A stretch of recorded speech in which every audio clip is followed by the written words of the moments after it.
우리의 생명이 되시고 모든 회복과 충만의 원천이 되시는 우리 아버지, 약속하신 대로 부활하신 주님으로 저희에게 찾아오시고 또 만문을 두드려 저희와 함께 하심을 또 알려주심을 감사를 드립니다.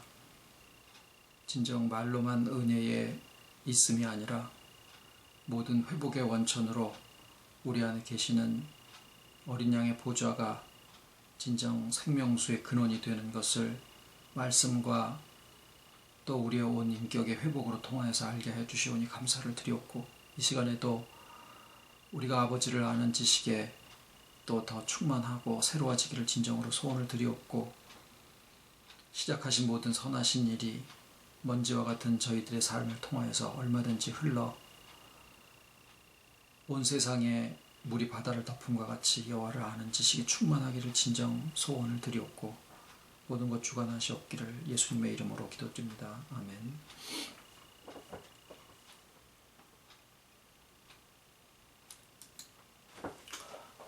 하나님의 말씀 로마서 6장 1절부터 4절까지입니다. 로마서 6장 1절. 그런즉 우리가 무슨 말하리요? 은혜를 더하게 하려고 죄에 거하겠느뇨? 그럴 수 없느니라. 죄에 대하여 죽은 우리가 어찌 그 가운데 더 살리요? 무릇 그리스도 예수와 합하여 세례를 받은 우리는 그의 죽으심과 합하여 세례 받은 줄을 알지 못하느뇨? 그러므로 우리가 그의 죽으심과 합하여 세례를 받음으로 그와 함께 장사되었나니, 이는 아버지의 영광으로 말미암아 그리스도를 죽은 자 가운데서 살리심과 같이 우리로 또한 새 생명 가운데서 행하게 하려 함이니라.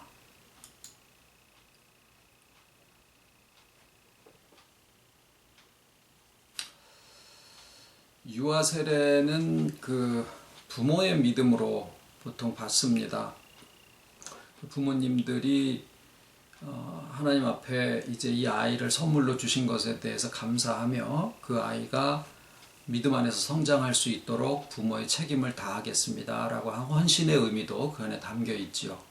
그래서 보통은 부모님들이 이제 문답도 하고 또 미리 마음의 준비도 하고 하나의 평생에 온 가족들이 모여서 축복하고 하는 이제 그런 자리가 됩니다. 그런데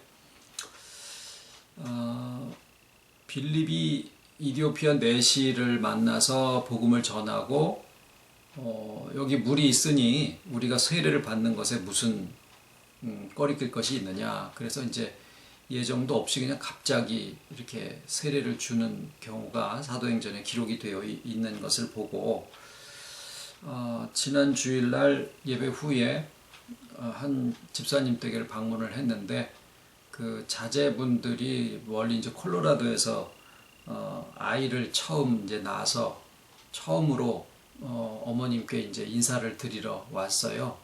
근데 또 다시 내려오기도 쉽지도 않고, 그래서 느닷없이 그 자리에서 이제 유아 세례 얘기가 아마 미리 이제 부모님들은 생각을 하고 있었겠죠. 그래서 저한테는 어떤 얘기가 없는 상태에서 그냥 갑자기 방문한 상황에 그냥 뭐 의복도 다 갖추지도 못한 상태에서 유아 세례를 했습니다. 그래서 사람이 준비한 것으로 보다 온 가족들이 다 증인으로서 있는 자리에 또 하나님이 준비하셨다라는 그런 마음으로 유아 세례를 베풀었습니다. 보통 이제 장로교에서는 세례라 하고 침례교에서는 그것을 이제 침례라 해서 이렇게 물 안에 들어가서 장사 지내고 주님의 십자가의 죽으심과 더불어서 내가 장사 지내지고 그 다음에 주님의 부활하심과 더불어서 우리가 새 생명으로 다시 살아난다라는 그런 의미로 이제 물 속에 들어갔다 나와야 된다라는 것을 하나의 예식화로 하고 있고, 이제 장로교에서 보통 하는 세례는 물로 깨끗함을 입혀주신다라고 하는, 그래서 이렇게 물을 머리에다가 이제 안수를 하는 식으로 이제 예식을 거행하게 됩니다만은, 약간의 의미의 차이가 있기는 있지만, 결국에는 그 근거가 주님의 죽으심과 부활하심이다라고 하는 점에서는 그 일맥 서로 다르지 않습니다. 그래서 세례와 침례를 막론하고 예수님의 공로와 또 삼위일체 하나님의 이름으로 받은 세례는 어디에서나 다 유용하다라고 하는 것이 이제 보통 받아들여지고 있는 상황들이죠. 그런데 이제 오늘 저희가 같이 이제 나누려고 하는 말씀은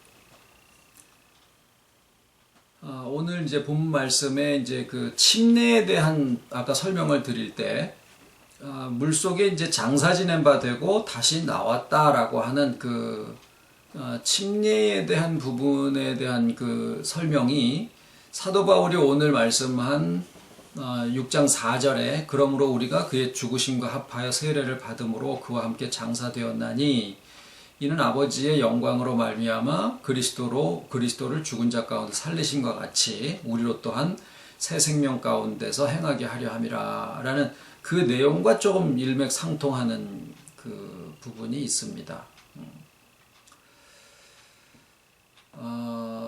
여기에 이제 사도 바울께서는 그 연합의 의미를 사용을 하고 있어요.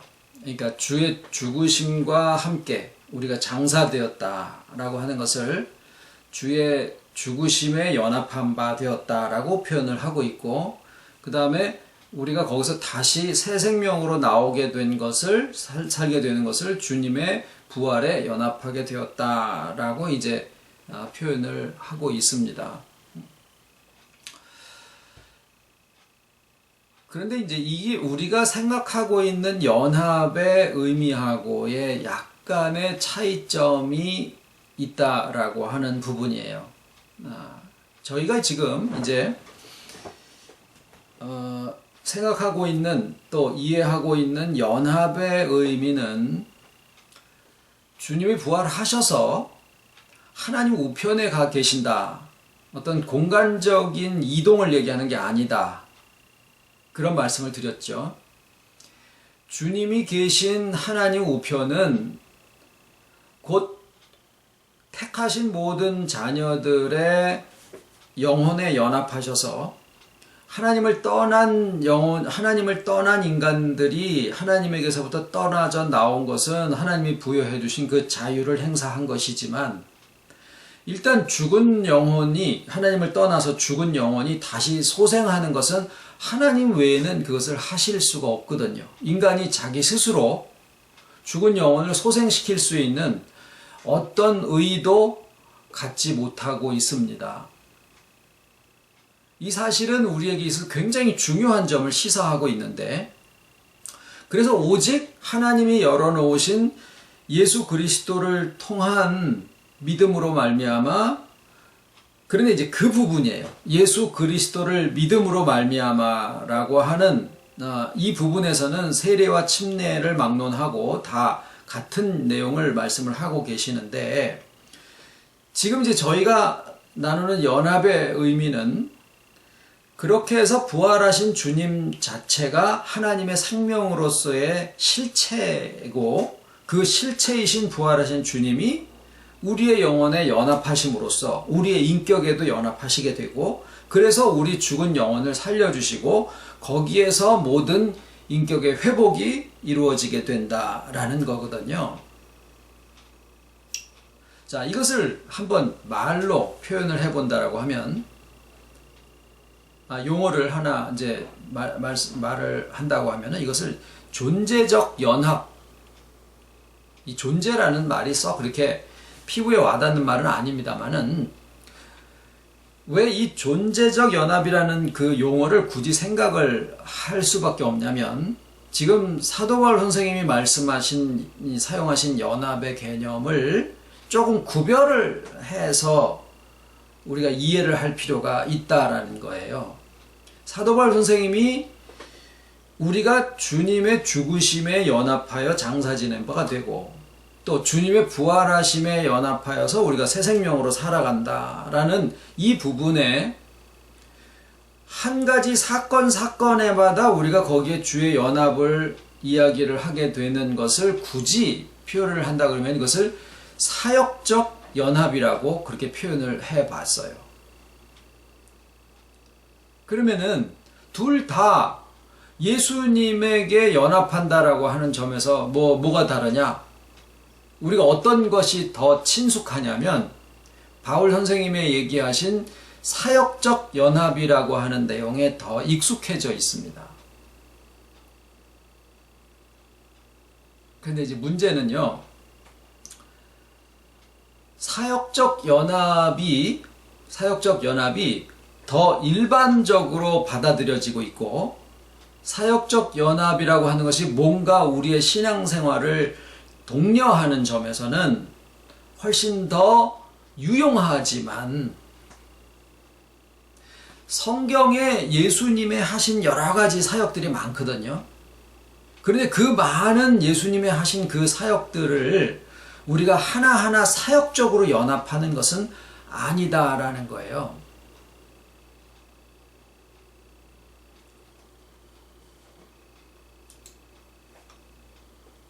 그러니까 이 사역적인 연합이라고 하는 표현보다 지금 저희가 얘기하는 바로는 주님이 이렇게 하셨으니까 나도 그리한다 라고 하는 이런 내용이죠. 주님이 죽으셨으니까 나도 죽은 바가 되고, 주님이 사신 바 됐으니까 나도 산 바가 됐고, 주님이 이러이러 하셨으니까 나도 이러이러 하고, 주님이 저래저래 하셨으니까 나도 그리하겠다라고 하는 이런 내용을 하나하나를 명문화하게 되면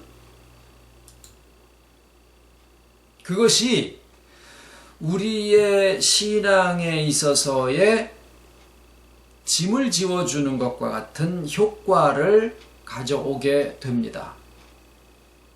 지금 저희가 신앙생활을 열심히 하지 말자, 열심히 하자 이런 얘기를 하는 게 아니라 주님이 얘기하신 바대로 내 복음은 쉽고 가볍다라고 하셨을 때 우리의 어깨에 짊어진 그 짐의 무게가 어디서부터 생겨지는 것이냐 하면 생활고도 있지만 그거는 다 지고 가는 거거든요. 물론 그것도 위로를 받아야 되고 해결책을 찾아야 되는 건 사실입니다만은 우리의 근본적인 짐이 어디에서 생기느냐, 실상은 신앙에서의 이해와 오해의 차이에서부터 생겨지는 짐들이 굉장히 많다라는 거예요.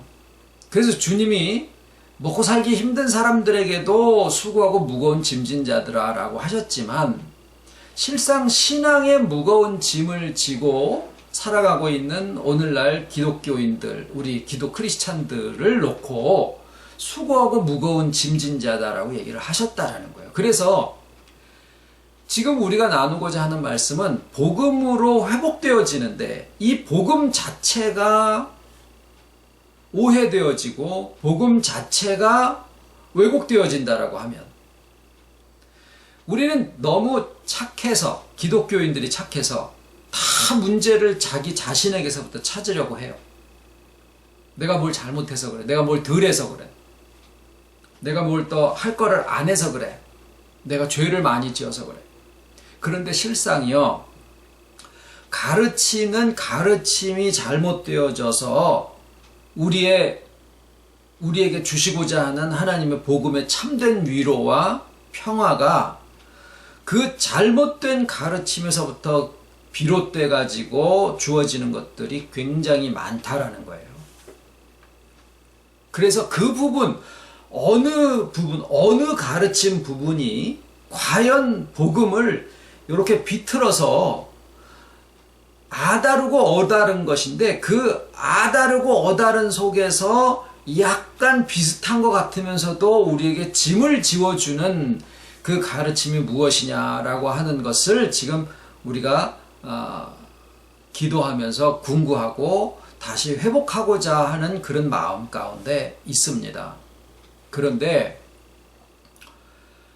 오늘 읽은 사도 바울의 이 적용, 연합이라고 하는 내용이 주님이 죽으신 거기에 우리도 연합하고, 지난번에 부활을 이야기를 할 때 주님은 1등상, 나는 2등상, 이게 사도 바울이 생각하는 부활에 대한 관점이었었거든요. 주님이 피조물들 가운데서 잠자는 자들의 첫 열매가 됐으니까 나는 최소한 2등상은 타겠다라고 한 거가 사도 바울의 영적인 도전이었었던 거예요. 그랬는데 그것을 지금까지 육체의 부활, 어쩌면은 노골적으로 주님이 부활하셨다라는 사실을 제자들을 통해서 듣다 보니까 뭐 공간도 상관없이 형체도 뭐 상관없이 드셔도 되고 안 드셔도 되고 못자국이 생겼다 안 생겼다 얼굴 모습도 달라지고 완전히 신성 변화체로 나타나신 것을 보고 아 주님이 저렇게 헌신과 십자가의 길을 가시고 하나님의 뜻을 순종하고 가셨으니까 그런 영광의 부활을 얻으셨구나. 그렇다라고 하면 나도 그 길을 가서 주님과 같은 그러한 영광의 신령체를 입어야 되겠다 라고 생각할 수도 있다라는 거죠. 근데 그거는 아니었었던 거예요. 그래서 나중에 부활관이 바뀝니다. 근데 마찬가지로 주와의 연합을 이야기하는 것은 같은데 주님의 사역이 십자가를 지는 사역을 하셨고 나도 거길 가겠다. 주님의 죽으심에 나도 동참을 하고 주님의 살으심에 나도 같이 살겠다. 이거거든요. 그런데 사도 바울 선생님의 말씀 가운데서 이 말들이 서로 상충되는 것을 우리가 발견할 수가 있어요. 어떤 거냐면 주의 죽으심과 더불어서 내가 장사 지낸 바 되었다라고 생각을 하고 있는 동안에는 죄의 육신은 내가 여전히 살아있다라고 생각을 한 거거든요. 왜냐하면 실제로 바울이 죽는 건 아니었었어요. 말씀을 받는 사람들이 실제로 목숨이 끊어져서 죽는 것은 아니었다고요. 주님의 죽으심과 더불어서 우리도 장사 지낸 바 된다라고 하는 것은 육체로서의 어떤 모든 의도나 이런 것들이 내가 죽겠다라고 하는 거거든요. 하나의 의지, 어떤 선택, 결심, 뭐 이런 것들인데 에베소서 1장에 뭐라고 그러셨냐면은 2장 1절에 죄와 허물과 죄로 인하여 죽었던 너희를 살리셨도다 이러셨거든요. 그러니까 이미 사도 바울이 선생님이 얘기하신 내용 속에 이미 우리가 죄와 허물로 죽었다라고 선언을 했는데 또 여기에는 내가 이제 주님의 죽으심과 더불어서 장사 지낸 바 되었다라고 이야기를 하면 내가 지금 살았다라고 생각하는 건지 죽었다라고 생각하는 건지에 대한 판단이 왔다 갔다 하고 있다라는 거예요.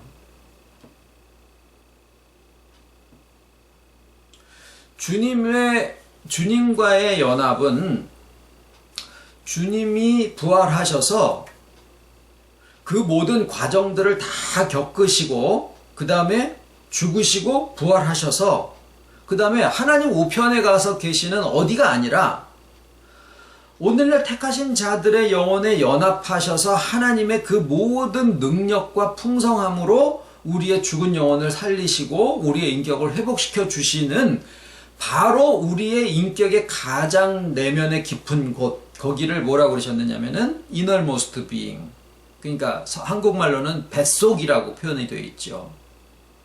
우리의 인격의 가장 깊은 영혼의 자리에 연합하신 거거든요. 거기가 바로 하나님의 우편인 거죠. 그러니까 주님이 우리와 연합하신 것은 나의 의지적 선택이 아니라 하나님의 약속이 우리의 영혼에 성취된 거예요. 그리고 우리는 그 소식을 듣고 그것을 알게 된다라는 거죠.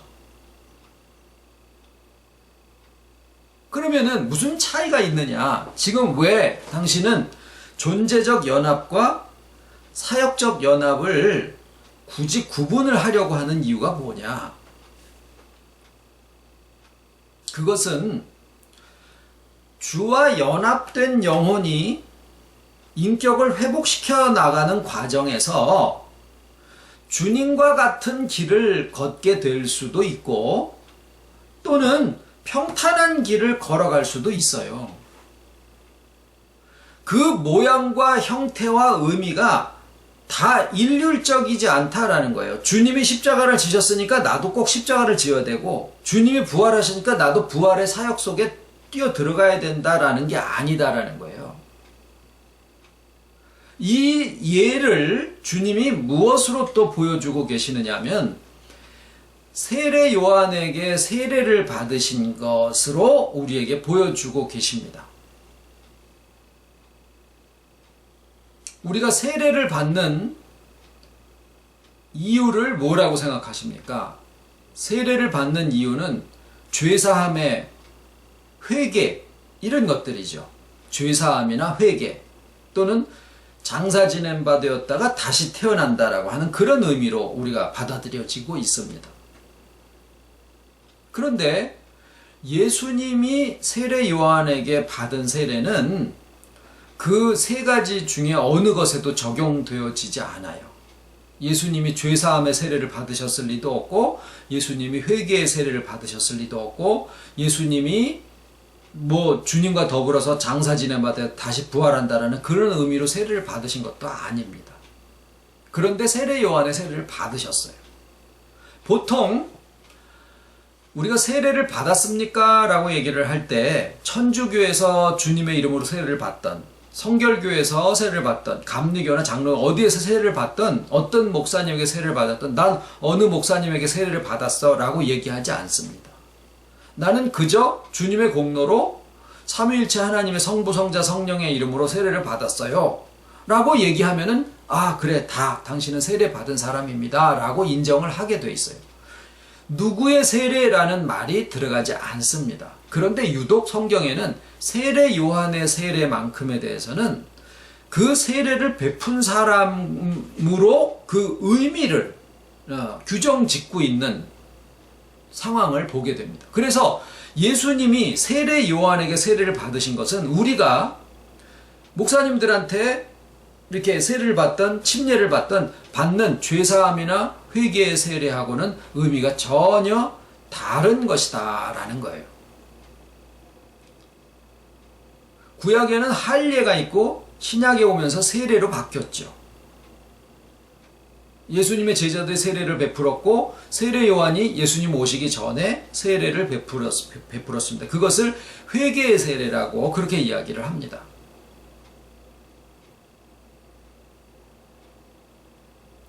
할례는 구약의 율법에 대한 하나의 표시예요.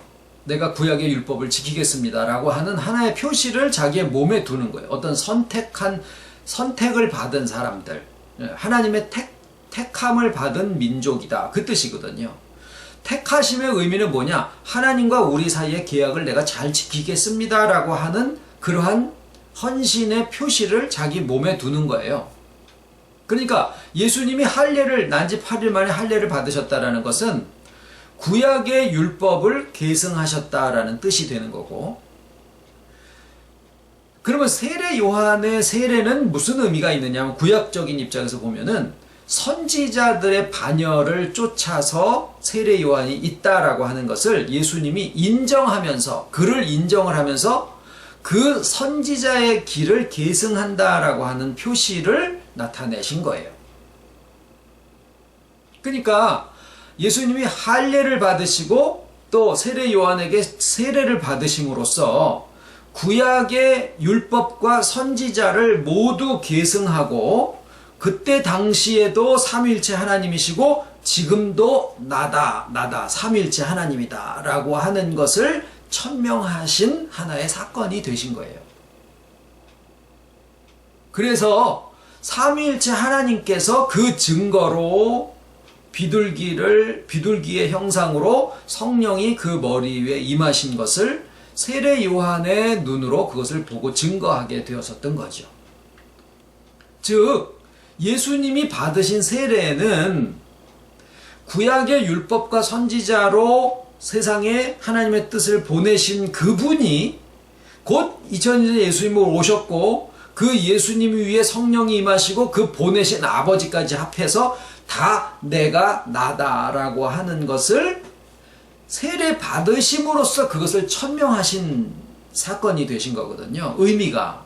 그러니까 예수님이 세례를 받으셨기 때문에 우리도 세례를 받는다라고 하는 것을 동일한 의미로 동일한 선상에서 주님이 이렇게 하시니까 나도 이렇게 한다라고 하는 식의 연결을 할 수가 없다라는 거예요.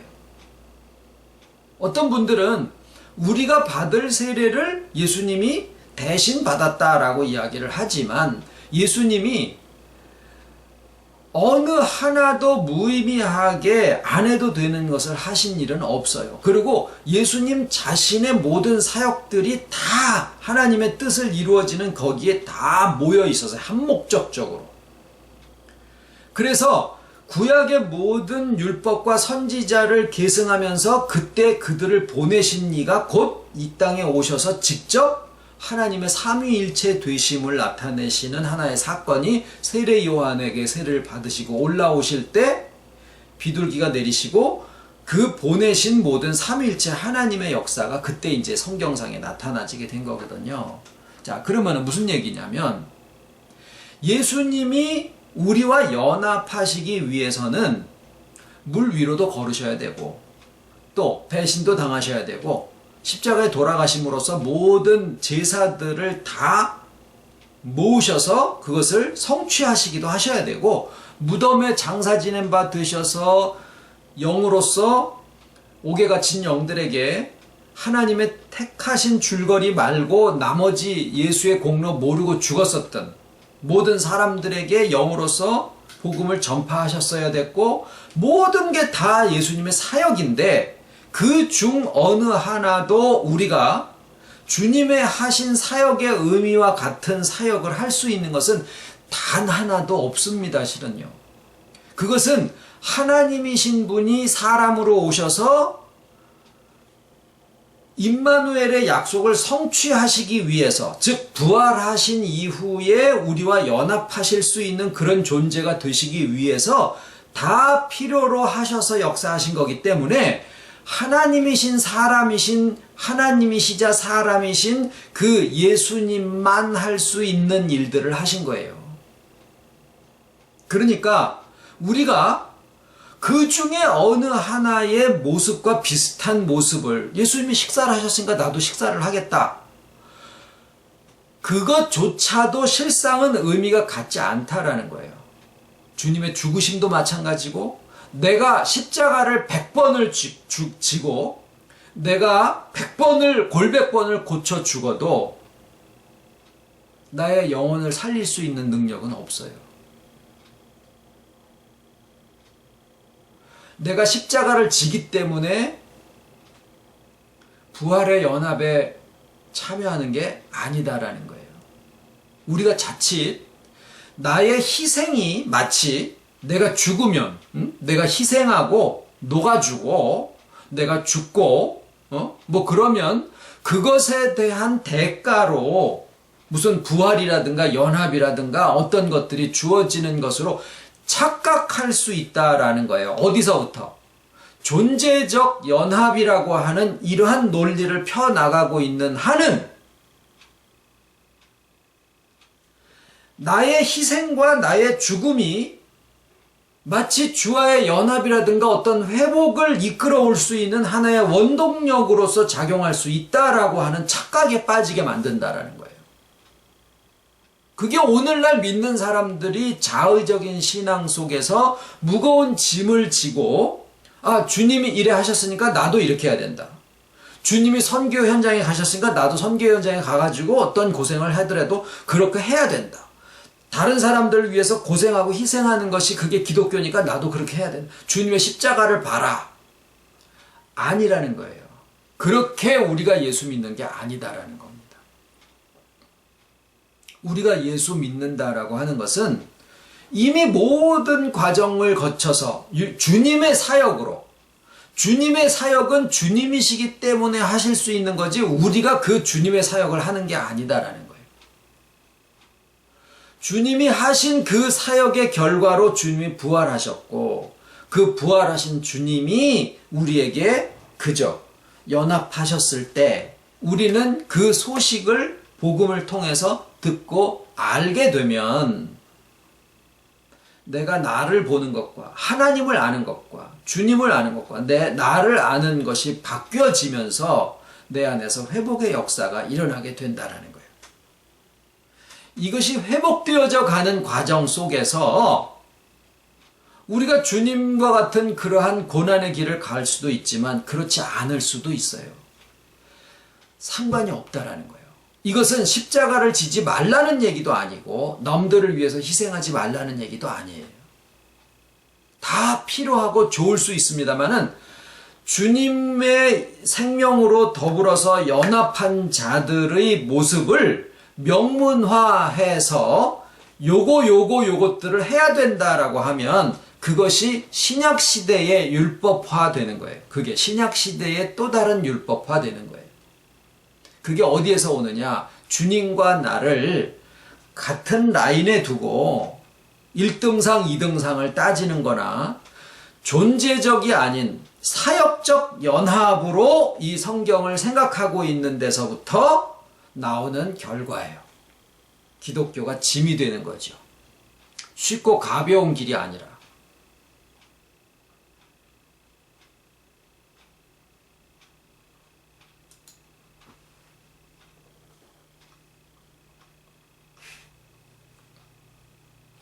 자, 그러면 이제 우리가 받는 세례의 의미를 한번 살펴봐야 됩니다.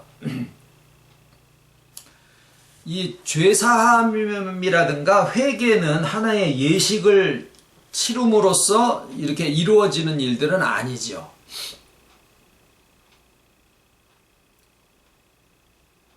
어린아이가 태어난 이후에 자기가 태어난 것을 기억하지 못하고 어떤 것을 기억했다라고 했을 때 한 3살 정도까지 기억을 하게 되는데 내가 뭔 상황을 기억하고 느꼈다고 해서 그 순간에 태어난 건 아니다라는 거예요.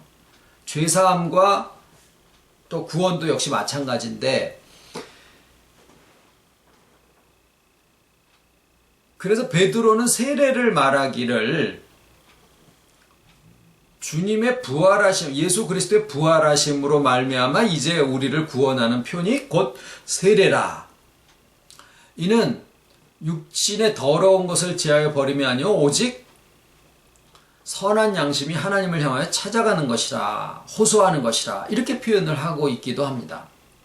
그러면 회개를 얘기를 하는데 세례 요한도 회개하라 라고 했고 예수님도 첫 가르치심이 회개하라 천국이 가까웠느니라 라고 하셨어요.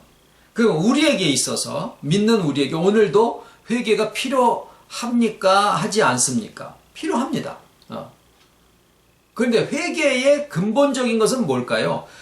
회개에 합당한 열매를 맺고서 말로만 하지 말고 그럼 뭐냐면 회개의 진짜는 뭐가 거기에 동반이 되어야 되느냐면 다시 죄 짓지 않는 삶이에요. 그렇게 되지 않는 어떤 결심이나 어떤 말이나 습관이나 감정이나 제도 어떤 것들도 실상은 주변의 하나의 구성 요소가 될 수는 있을지 몰라도 회개의 진짜 의미는 다시 죄 짓지 않는 삶의 모습이거든요. 그러면 거기에 뭐가 필요할까요?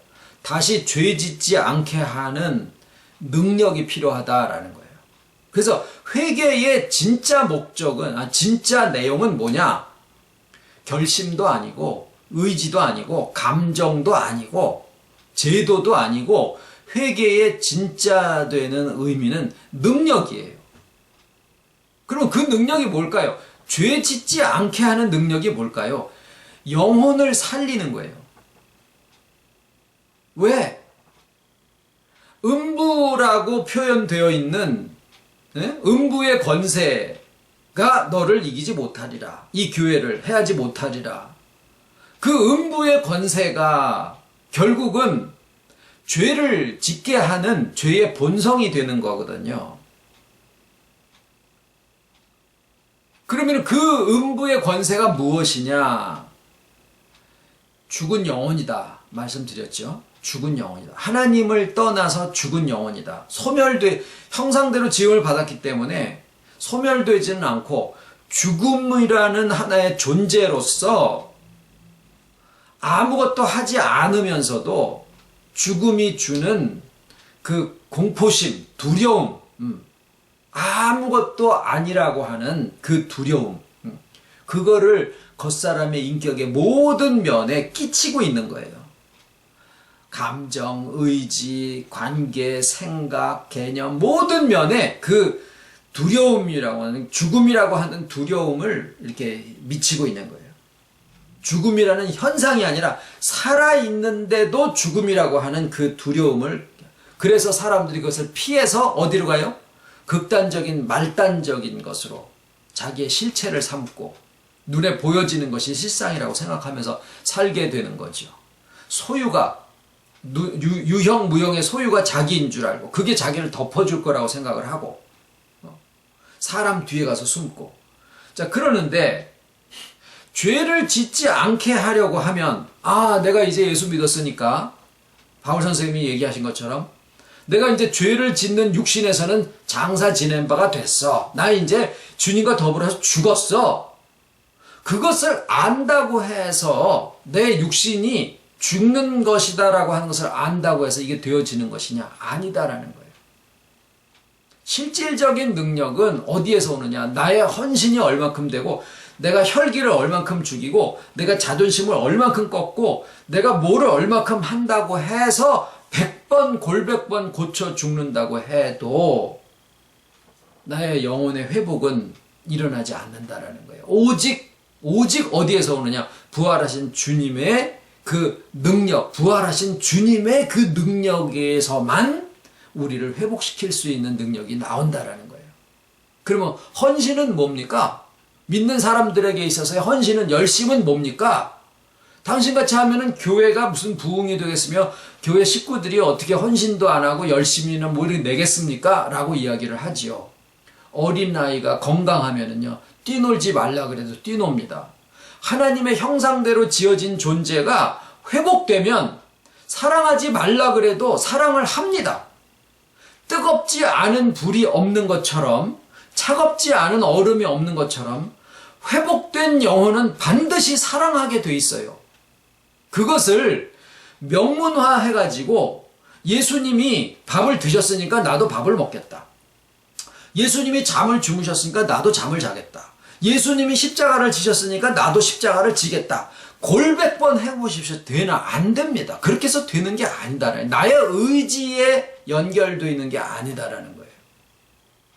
오직 부활하신 주님이 우리에게 연합하셨다라는 이 사실을 우리가 알고 그 다음에 그 능력이 우리를 회복해 나가는 과정에서 무엇이 먼저인지 몰라요. 실상은 주님의 능력이 먼저 나오는 건지 나의 동역하는 마음이 먼저 나오는 건지 모르지만은 이것을 주님은 연합이라고 이야기를 하고 동행이라고 얘기를 하는 거예요. 그것은 그냥 마음속에서 주님의 그 심정을 알게 되고 그냥 내가 무엇을 하려고 합니다라고 하는 게 아니라 그냥 살아가는 모습 자체가 사랑하게 되고 또 그 사랑의 모습이 희생이 될 수도 있고 아닐 수도 있다라는 거예요. 규정 짓지 말자라는 겁니다. 사랑을 명문화시키지 말자라는 거예요.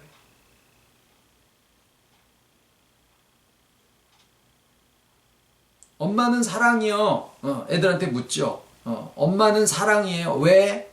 엄마가 밥 해주잖아요. 할머니도 사랑이요. 왜? 나한테 돈 주잖아요. 근데 아빠는 뭐 하는지 뭐 하는 사람인지 난 모르겠어. 와서 잠만 자. 명문화시키면 하나하나의 행동이 있어야 그것을 사랑이라고 생각을 하게 된다라는 겁니다.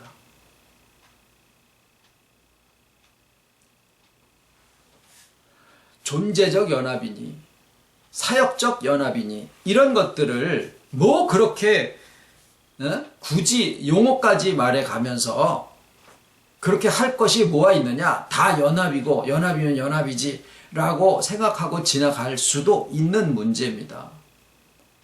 그런데 지금 오늘 읽으신 말씀 가운데서 사도 바울이 그렇게 이야기를 하셨을는지 그 내용을 직접 우리는 알 수 없는 부분도 있어요. 하지만 우리가 그것을 읽는 동안에 우리의 마음 속에서 아직 회복되지 않은 어떤 부분들은 그것을 명문화해서 신약시대의 율법화 해가지고 그것을 자기가 받아들이게 된다라는 데 문제가 있다라는 거예요.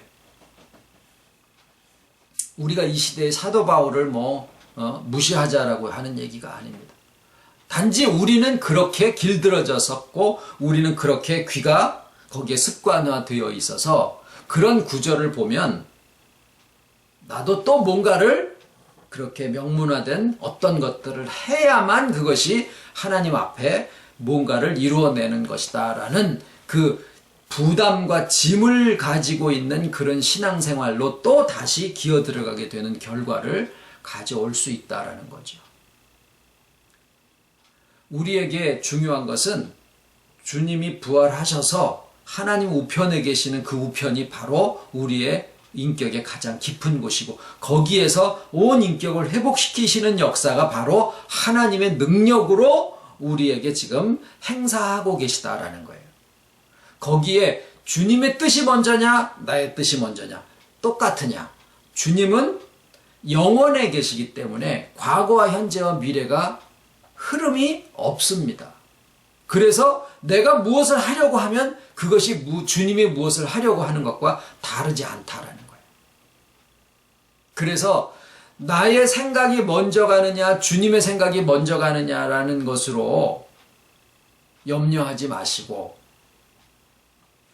어떤 생각이 나시면 면밀히 다 생각해 보시고 숙고해 보실 대로 숙고해 보셔서 주신 이성을 다 사용을 하셔가지고 이 사람한테 이 말을 하는 게 좋을 것인가? 이 행동을 하는 것이 좋을 것인가? 그러면서 주님의 뜻과 나의 뜻이 어떤 것이 상치될까 이렇게 하는 것보다도 모든 면에서 하나님의 하시는 역사가 회복하게 하시는 역사다라고 하는 생각을 하시고 열심히 경작을 하시기 바랍니다. 때를 얻든지 못 얻든지 심지어는 나의 하는 실수까지도 아버지 손해보지 마시옵소서 하는 그러한 마음을 가지시고 경작하시기 바랍니다. 경작은 뭐예요? 하나님이 하신 창조의 사역을 오늘날 먼지와 같은 우리들에게 위임하셨다 그 뜻이라고 말씀드렸죠. 그것은 내게 일어나고 있는 회복의 역사를 또 누군가에게도 계속하게 하신다라는 거예요.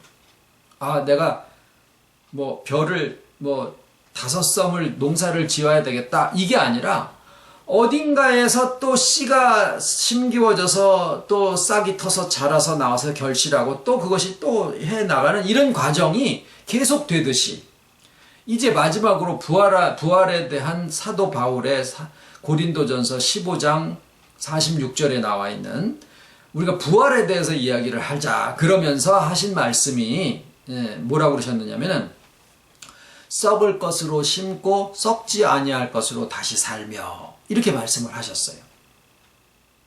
그런데 썩을 것으로 심고 썩지 않을 것으로 다시 살며 라고 하면 썩을 것을 심으면 썩지 않는 게 나오는구나. 내가 육신의 몸이 죽고 희생하면 주님의 신령한 몸으로 다시 사는구나. 이런 공식을 만들거든요. 그런데 애들하고 한번 얘기를 해보십시오. 썩을 거 심으면 뭐가 나지? 썩을 거 나죠. 썩지 않을 것을 거두려면 뭐를 심어야 되지? 썩지 않을 것을 심어야 되죠. 그러면은 논리가 맞지 않죠. 썩을 것을 심으면 썩지 않는 것이 나오지 않는다라는 거예요.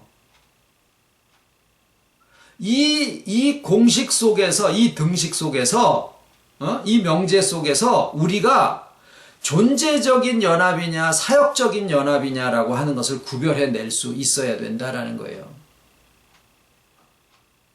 우리의 착각이 뭐냐면 썩을 것을 심으면 썩지 않는 게 나온다라고 믿고 있다라는 거예요. 내가 죽고 희생하면 영광스러운 몸으로 부활할 거라고 생각을 한다라는 거죠. 내가 골백번 죽는다고 해서 영광스러운 몸으로 나오지 않습니다. 오직 영광스러운 몸으로 나오는 것은 영광스러운 것이 심기워졌기 때문이다라고 하는 거예요. 우리가 어떤 것을 하는 것은 자고 깨고 주님이 그러셨듯이 이제 제대로 와서 우리가 자고 깨고 하는 모든 것과 내가 하는 일 중에 이것은 선한 일이다, 이것은 나쁜 일이다라는 것에 대한 구별보다도 내 안에 주님이 살아계셔 있기 때문에 하나님의 목적과 같은 것을 나의 마음에서 원해서 하게 된다라는 거예요. 이것과 그러면은 주와 연합 안에 있으면은 무슨 짓이든지 해도 괜찮다라는 거냐라고 하는 거는 완전히 다른 얘기예요. 내 속이 불이 되어 있는데 차갑든 뜨겁든 상관이 없다라는 거냐? 질문 자체가 말이 안 되는 거예요. 하나님의 형상대로 회복된 사람은 내가 사랑하려고 해서 사랑을 하는 게 아니라 그 존재 자체가 그냥 사랑이 되어진다라는 거예요. 저 사람의 회복을 위해서 무언가를 나도 모르게 생각을 하게 되고 느끼게 되고 아파하게 된다라는 거예요. 나의 의도가 거기에 꼭 끼든 끼지 않든. 그런데 그것이 언제 되어지느냐? 내가 혈기 죽이고 뭘 이걸 함으로써 되어지는 게 아니다는. 혈기 죽여야 됩니다. 왜? 사랑을 이루기 위해서? 아니에요. 혈기 내면은 집안이 시끄러워지잖아요. 시끄러워지지 않기 위해서 혈기를 죽여요. 그거 끝이에요. 그게 끝이에요. 세상 살아나가는 하나의 기술이다라는 거예요. 자존심 죽이는 게 좋습니다. 왜? 그러면 내가 얻을 일이 많아. 때로는 자존심 세워야 될 때도 있죠. 딱 정해져 있는 게 아니다라는 거예요. 상황대로. 그건 뭐예요? 뱀처럼 지혜로워라. 상황에 가서 어떤 때는 혈기도 내고 어떤 때는 어거지 소리 하는 사람한테 가서 논리 아무리 펼쳐봐야 말 안 됩니다. 저쪽에서 어긋장 하고 나오면은 나도 똑같이 해야지 일이 풀어질 때도 있어요. 명문화해서 항목별로 이렇게 하는 게 선이다, 이렇게 하는 것은 악이다라고 되어 있지 않다라는 거예요. 뱀의 지혜를 사용을 해야 됩니다. 그런데 내가 혈기를 죽이니까 남한테 가서 녹아주니까 회복이 되어졌더라. 아니다라는 거예요. 혈기를 죽여야 됩니다. 자존심 꺾어야 될 때는 꺾어야 됩니다. 내 뱃속까지 다 뺏어줘야 될 때는 다 해줘야 됩니다. 왜? 세상 살아가는 하나의 방법으로서. 그러나 부활의 모든 세계는 그걸로 해서 되는 것은 아니다라는 거예요. 오직 주님이 우리에게 부활하셔서 연합하셨다라고 하는 그 능력이 역사를 하신다라고 하는 이게 실상이다라는 거예요. 흙이 아무리 깨끗해도 사과 열매 맺지 못합니다. 사과 씨가 떨어져야지 된다라는 거예요. 이 두 가지를 착각하지 말자라는 겁니다. 오늘 드린 말씀은. 그래서 이것은 주님의 존재적인 연합이 씨에 해당한다라고 하면 사역적인 연합으로 가면은 흙을 어떻게 해서 거기에서 사과를 만들어내려고 하는 착각 속에 빠지게 된다라는 것을 얘기를 드린 거예요. 결코 사도 바울 선생님을 폄하하기 위한 말씀이 아니다라고 하는 것을 이해해 주시기를 바라고요. 우리의 듣는 귀가 너무나 옛날에 율법적이고 구습적이고 짐지기 좋아하는 그런데 익숙해져 있다 보니까 사도 바울이 그렇게 얘기를 안 하셨을지라도 우리가 듣는 귀가 그렇게 받아들일 가능성이 있어서 오늘 굳이 존재적인 연합이냐 사역적인 연합이냐라고 하는 것을 구분지어서 말씀을 드렸습니다. 우리가 지금 이해하고 있는 주님과의 연합은 존재적인 연합이에요. 내가 주님의 세례를 받을 것도 아니고 주님이 너희가 나의 마실 잔을 마시고 나의 받을 세례를 받으려니와 그거는 어떤 그런 형태를 얘기를 했지요. 순교의 길을 너희도 갈 것이다. 사도 요한은 순교 안 당했어요. 천수를 다하고 돌아가셨다고요. 꼭 모든 사람들이 다 순교의 길을 가야만 주님의 잔을 마시는 것들은 아니었더라라는 거예요. 그래서 사랑은 항목별로 밥 해줘야 사랑이고 돈 줘야 사랑이고 이게 아닌 것처럼 어머니 자체가 사랑인 것처럼, 아버지 자체가 사랑인 것처럼, 주님이 우리에게 연합하신 것은 우리의 생명으로 존재적으로 연합하셨고, 거기서 나타나지는 것은 우리가 하나님의 마음, 주님의 시각을 가지고 사람들을 대할 때 그 사람들의 회복을 염려하고 관심을 두고 그렇게 어떤 것들을 대할 수 있는 심정이 우리 안에 생겨진다라고 하는 말씀을 오늘 드렸습니다. 기도하겠습니다.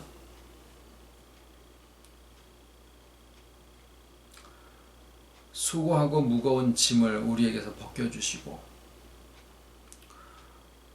우리가 어떤 길을 꼭 가야 되고 어떤 것을 꼭 해야 되고 주님의 십자가를 꼭 져야 되고, 그렇게 할 때 주님의 부활의 영광이 있는 것이 아니라 우리가 아직 먼지에 있고 우리가 아직 허물투성이에 있을 때, 우리가 아직 죽어 있을 때 주님이 우리를 찾아오셨고 우리의 죽은 영혼을 소생시켜 주시고, 그 부활의 능력으로 우리의 모든 상한 심령과 망가진 인격을 또한 회복시켜 주셔서 아버지의 충만함을 우리도 함께 누릴 수 있도록 은혜 허락하여 주심을 감사를 드립니다. 이로써 우리에게 모든 것들이 정말 은혜다라고 하는 것을 감사함으로 고백드릴 수 있게 하여 주셨고, 우리 아버지께서 정말 엄하고 무서우신 하나님이 아니라 우리의 눈높이에서 우리를 바라보시고 괜찮다라고 말씀해 주시는 그 손길을 느낄 수 있도록 해 주셔서 감사드립니다.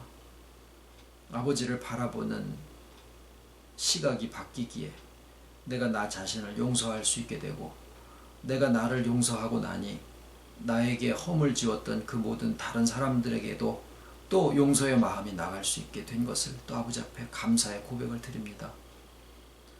사랑하는 모든 관계와 만나는 모든 사람들에게 아버지의 복음을 또한 나누게 하시고, 거기서도 또 동일한 회복과 충만이 이루어지기를 진정으로 소원을 드렸고, 무엇보다도 물이 바다를 덮음과 같이 우리 아버지 여호와의 이름을 아는 지식이 온 땅에 충만하기를 진정으로 소원을 드리와 모든 말씀 예수님의 이름으로 기도드립니다. 아멘.